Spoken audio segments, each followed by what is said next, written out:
लोगों ने आजकल भक्ति को बड़ा सरल समझ लिया है कि बस लड्डू गोपाल ले आओ, तिलक लगा लो, वृंदावन चले जाओ और मिल गए ठाकुर। इतना सरल होता तो महाराज दुनिया में कोई फिर अभक्ति नहीं रहता, सब भक्त बन जाते। गंगा में नहाने से यदि मोक्ष मिल जाता तो भैया मछली तो उसी में जन्म लेती है, उसी में मर जाती है। जंगल में जाने से यदि गोविंद मिलता होता तो शेर का तो जन्म ही जंगल में होता है। बोलो, यदि किसी तीर्थ में जाने मात्र से, रहने मात्र से यदि भगवान मिल जाते तो कितने लोग हैं जो यहीं जन्म लेते हैं, यहीं मर जाते हैं, उनको तो मिला नहीं। किसी तीर्थ में, किसी सरोवर में, किसी नदी में नहाने से या जाने से मोक्ष नहीं मिलता। मोक्ष तो आपको संसार के किसी भी कोने में मिल सकता है, बस जरूरत है अपने आप को पहचानने की। जिस घड़ी, जिस क्षण आप अपने आप को पहचान जाओगे उसी दिन आपको मोक्ष मिल जाएगा। वो जगह ही तीर्थ बन जाएगी और वो आपका वो ध्यान ही आपको ईश्वर बना देगा। बताओ, बौद्ध भगवान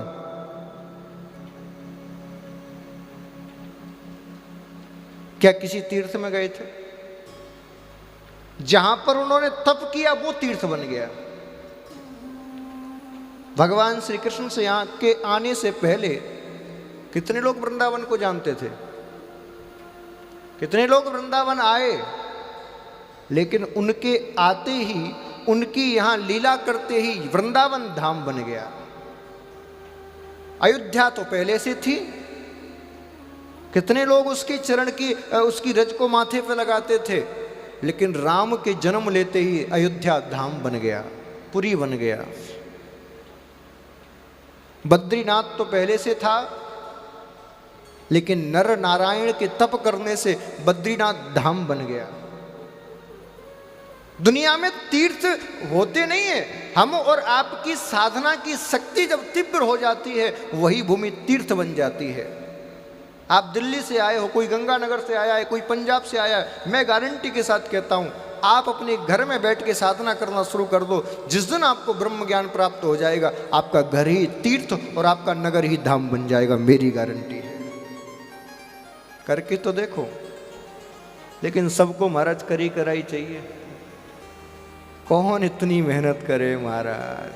खाओ पियो मौज करो, क्या मतलब मोक्ष से? बंधुओं याद रखिए, जीव मात्र का अंतिम लक्ष्य होना चाहिए मोक्ष की प्राप्ति। जैसे नदी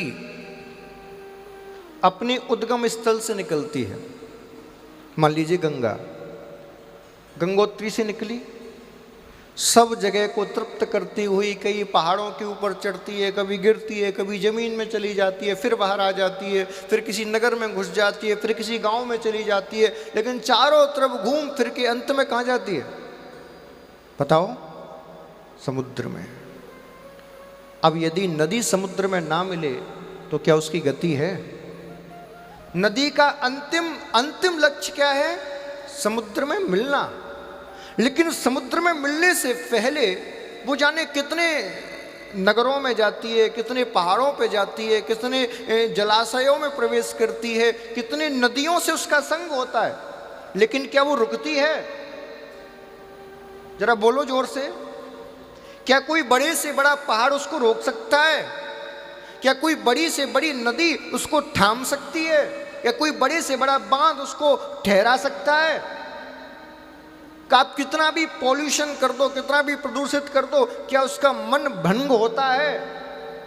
वो अपनी गति से चलती रहती है और अंत में जाके सागर से मिल जाती है। वही हमारे जीवन की गति है। हम उस वैकुंठवासी नारायण के अंश ही हैं। जब उससे हमारा अवतार होता है, हमारा जन्म होता है, हम भी संसार के जाने कितने नगरों में जाते हैं, कितने गांवों में जाते हैं, जाने कितने जीवों से हमारी मित्रता होती है, जाने कितने जीवों से मुलाकात होती है, लेकिन जो बंध जाता है वो समाप्त हो जाता है और सबसे मिलता जुलता हुआ, सब जगह भ्रमण करता हुआ जो मोक्ष के द्वार पर पहुंचता है उसका उद्धार हो जाता है। मिलने की मना नहीं है, घूमने की मना नहीं है, लोगों से संबंध बनाने की मना नहीं है, बस उस संबंधों में फंस ना जाओ, इस बात की मना है।